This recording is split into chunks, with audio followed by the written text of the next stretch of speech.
할렐루야. 오늘도 주님과 동행하는 행복한 하루 되시길 축복합니다. 오늘 큐티 본문은 출애굽기 5장 22절에서 6장 13절까지 말씀입니다. 오늘 큐티는 하나님의 구원 약속이라는 제목으로 하나님과 모세의 대화입니다. 말씀 질문입니다. 왜 이스라엘 자손이 모세의 말을 듣지 않을까요? 모세가 하나님의 명령에 순종하여서 바로를 대면한 후에 백성이 더 학대당하게 되었어요. 그러자 그는 하나님께 어찌하여 이렇게 외칩니다. 그러자 주님께서 모세를 부르시는 거예요. 그리고 모세를 통해서 바로의 손이 아무리 크고 강해도 여호와 자신은 그보다 훨씬 큰 존재라고 말씀해 주십니다. 6절 말씀입니다. 그러므로 이스라엘 자손에게 말하기를 나는 여호와라. 내가 일곱 사람의 무거운 짐 밑에서 너희를 빼내며 그들의 노역에서 너희를 건지며 편팔과 여러 큰 심판들로써 너희를 속량하겠다. 그러면서 하나님께서는 자신의 이름을 여호와라고 알리시고 계시는 거죠. 이 여호와라는 뜻은 영원부터 영원까지 스스로 계시는 완전한 자라는 의미와 함께 택한 백성과 언약을 맺으시고 그 언약을 변함없이 성취하시는 이스라엘의 유일무이한 구원자라는 뜻이 담겨져 있습니다. 이는 곧 여호와 하나님이 자신의 이름으로 바로를 심판하시고 애굽의 압제하에 있는 백성들을 이끌어내시겠다는 약속이었어요. 하나님은 언약 백성의 고통을 굽어 살피시고 강한 손과 편팔로 그들의 죄의 권세로부터 구원해 주십니다. 이 놀라운 말씀을 들은 모세가 하나님의 구원 약속을 이스라엘 백성들에게 전하는 거예요. 9절입니다.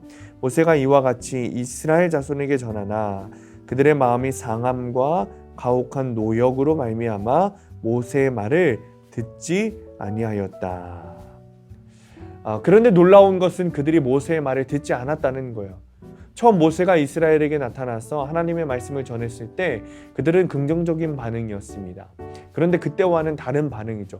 왜 그럴까요? 우리가 어제 큐티했듯이 모세가 바로를 만난 후에 바로가 이스라엘 백성들에게 더 격한 노동을 부여했기 때문입니다.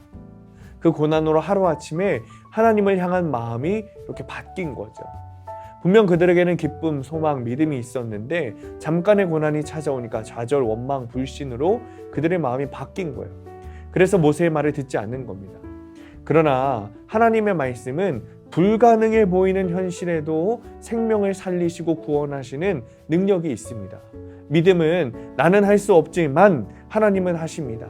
라는 삶으로 고백하는 거예요. 그러니 우리는 보이는 환경이 아니라 말씀을 붙들어야 하는 것입니다. 적용 질문입니다. 말씀대로 순종했는데 오히려 고난이 가중된 상황은 무엇입니까? 현실에 휘둘려 하나님의 말씀을 믿지 못한 적은 없습니까? 오늘의 원포인트입니다. 말씀을 붙들고 있으면 고난에 흔들리지 않습니다. 우리가 흔들리는 놀이기구를 탈 때도 손잡이를 각 잡고 있으면 안심이 되고 몸이 흔들리지 않고 안전하듯이 우리는 말씀을 붙들고 있어야 합니다. 그래야 안전한 것이죠. 그래야 흔들리지 않습니다. 오늘도 말씀으로 평안과 기쁨을 누리시는 하루 되시기를 축복합니다. 기도하겠습니다. 주님, 말씀을 붙들고 있기 원합니다. 사방에서 우겨쌈 당하며 사탄이 우리를 공격할 때에도 말씀만 붙들고 있으면 흔들리지 않음을 믿습니다. 하나님, 작은 고난에 이스라엘 백성들이 모세의 말을 듣지 않았던 것처럼 우리의 불순종을 회개하게 하시고 하나님의 말씀을 붙들고 승리의 삶을 사는 오늘 하루 될 수 있도록 주님 축복하여 주옵소서. 예수님의 이름으로 기도합니다. 아멘.